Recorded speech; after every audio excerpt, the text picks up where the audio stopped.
చలికాలం వచ్చేసింది కదండి. మార్కెట్లో చక్కగా ఎర్రటి టొమాటో పండ్లు దొరుకుతున్నాయి. అందుకనే ఈరోజు ఎండతో పని లేకుండా మంచి రుచిగా ఎక్కువ రోజులు నిల్వ ఉండే టొమాటో పచ్చడి ఎలా చేసుకోవాలో చూపించబోతున్నానండి. ఈ పచ్చడి 6 నెలల వరకు నిల్వ ఉంటుంది. ఈ పచ్చడి చేసుకోవడానికి ఎక్కువ టైం పట్టదండి. చాలా సింపుల్గా, టేస్టీగా, తొందరగా చేసేసుకోవచ్చు. మరి ఎంతో రుచిగా ఉండే ఈ ఇన్స్టెంట్ టొమాటో పికిల్ని ఎలా చేయాలో చూసేద్దామా మరి. నేను మీ Jyothi. Welcome to cook with meats tasty. నేను ఇక్కడ కేజీ ఎర్ర టొమాటోలు తీసుకున్నానండి. వీటిని బాగా కడిగి ఒక పొడి గుడ్డతో తుడిచి పెట్టుకోవాలి. ఇది నిలువ పచ్చడి కాబట్టి అస్సలు తడి ఉండకూడదండి. టొమాటోలను కడిగి ఒక 2 గంటల పాటు పక్కన ఉంచేసేయండి, బాగా ఆరిపోతాయి. ఇప్పుడు టొమాటో స్టెమ్ పార్ట్ ఉంటుంది కదండి, అది గట్టిగా ఉండడం వల్ల సరిగ్గా ఉడకదండి. అందుకనే ఆ పార్ట్ని తీసేసి ఒక్కొక్క టొమాటోని 8 భాగాలుగా చేసుకొని పెట్టుకోవాలి. చిన్న చిన్న ముక్కలుగా కట్ చేయని అవసరం లేదండి, ఎందుకంటే మళ్ళీ మనం తర్వాత గ్రైండ్ చేసేసుకుంటాం కదా. చూశారు కదా, వీడియోలో చూపించిన విధంగా పెద్ద పెద్ద ముక్కలుగా కట్ చేసి పెట్టుకుంటున్నాను. ఇలా అన్ని టొమాటోలని ముక్కలుగా చేసి పెట్టుకున్నానండి. తర్వాత స్టవ్ పైన ఒక ప్యాన్ పెట్టి వేడి చేసి అందులోకి కట్ చేసి పెట్టుకున్న టొమాటో ముక్కలన్నిటినీ వేసుకోవాలి. నేను ఇక్కడ 1 కేజీ టొమాటోకి 100 గ్రామ్స్ చింతపండు తీసుకున్నానండి. చింతపండులోని గింజలు, పీచులు అన్నీ తీసేసి వేసుకోవాలండి. టొమాటో పచ్చడికి కొత్త చింతపండు అయితే చాలా బాగుంటుంది. చింతపండునంతా ఇలా ఈవెన్గా స్ప్రెడ్ చేసుకుంటున్నాను. ఇప్పుడు చింతపండు, టొమాటో ముక్కలు బాగా కలిసేలాగా కలుపుకోవాలండి. ఇలా చేయటం వల్ల రెండూ కలిసి ఈవెన్గా కుక్ అవుతాయి. ఇలా కలుపుకున్న తర్వాత ప్యాన్ పైన మూత పెట్టి 5 నుంచి 10 నిమిషాల వరకు మీడియం ఫ్లేమ్లో కుక్ చేసుకోవాలి. ఇక్కడ నేను 3 నిమిషాల తర్వాత ఒకసారి తీసి కలుపుతున్నానండి. కొద్దిగా కుక్ అయింది టొమాటో. ఇక్కడ మళ్ళీ నేను ఒక 5 నిమిషాల తర్వాత మూత తీసి మళ్ళీ కలుపుతున్నానండి. ఇలా చేయటం వలన అడుగున మాడిపోకుండా ఉంటుంది. ఇలా కలిపి మళ్ళీ ఒకసారి మూత పెట్టి 2-3 నిమిషాలు ఉడికించుకోవాలి.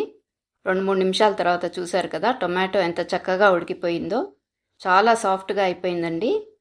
కానీ ఇందులో చాలా మాయిశ్చర్ ఉంది, చూశారు కదా. వీడియోలో చూపించిన విధంగా పక్కకి జరిపి చూస్తే కింద తడిగా కనిపిస్తోంది మనకి.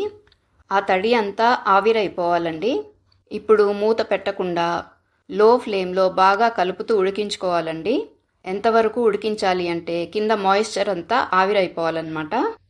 వీడియోలో చూస్తున్నారు కదా, మాయిశ్చర్ అసలు కనిపించట్లేదు అడుగున. ఈ ప్రాసెస్ అంతా లో ఫ్లేమ్లోనే జరగాలండి, లేకపోతే మాడిపోతాయి టొమాటోస్ అన్నీ. ఇప్పుడు స్టవ్ ఆఫ్ చేసుకొని టొమాటోలని బాగా చల్లారనివ్వాలి. వేడిగా ఉన్నప్పుడు మిక్సీ జార్లో అస్సలు వేయకండి. ఇలా బాగా చల్లారిన టొమాటో ముక్కలన్నిటినీ ఒక మిక్సీ జార్లోకి ట్రాన్స్ఫర్ చేసుకోవాలి. ఇందులోకి 100 గ్రామ్స్ ఉప్పు వేసుకుంటున్నాను. కప్పు కొలతల్లో అయితే 1/2 కప్పు ఉప్పు సరిపోతుందండి.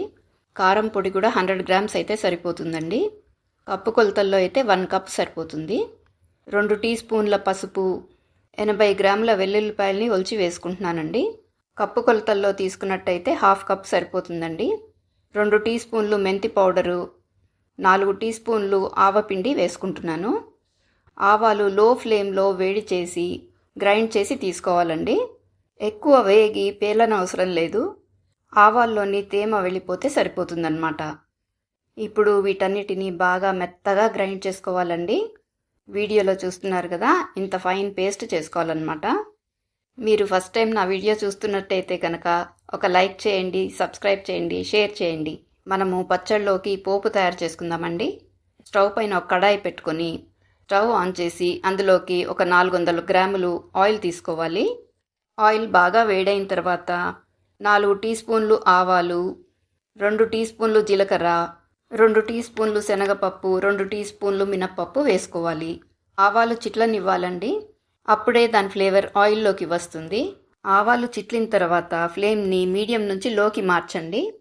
ఇప్పుడు 10 వరకు ఒలిచిన వెల్లుల్లిపాయల్ని వేస్తున్నానండి. ఇప్పుడు స్టవ్ని ఆఫ్ చేసుకొని 8 వరకు ఎండుమిరపకాయల్ని తుంచి వేసుకున్నాను. ఇంకా 1/2 కప్పు కరివేపాకును కూడా వేసుకుంటున్నాను. కరివేపాకు వేస్తూనే ఇల్లంతా సువాసనతో నిండిపోయిందండి. ఎండుమిరపకాయలు, కరివేపాకు వేసే ముందు ఖచ్చితంగా స్టవ్ ఆఫ్ చేయాలండి, లేకపోతే మాడిపోతాయి. రంగు కూడా చేంజ్ అయిపోతుంది. ఇప్పుడు 1/2 టీ స్పూన్ ఇంగువ వేసుకోవాలి.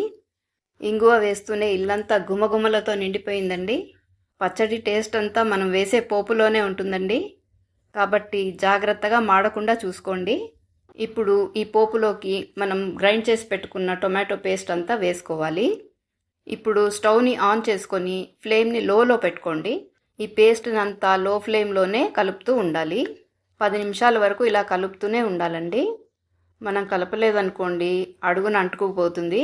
కాబట్టి 10 నిమిషాలు ఓపిక్గా జాగ్రత్తగా కలుపుతూ ఉండాలన్నమాట. పచ్చడి నిల్వ ఉండడానికి ఈ ప్రాసెస్ కంపల్సరీ అండి. తప్పకుండా 10 నిమిషాలు వేయించండి.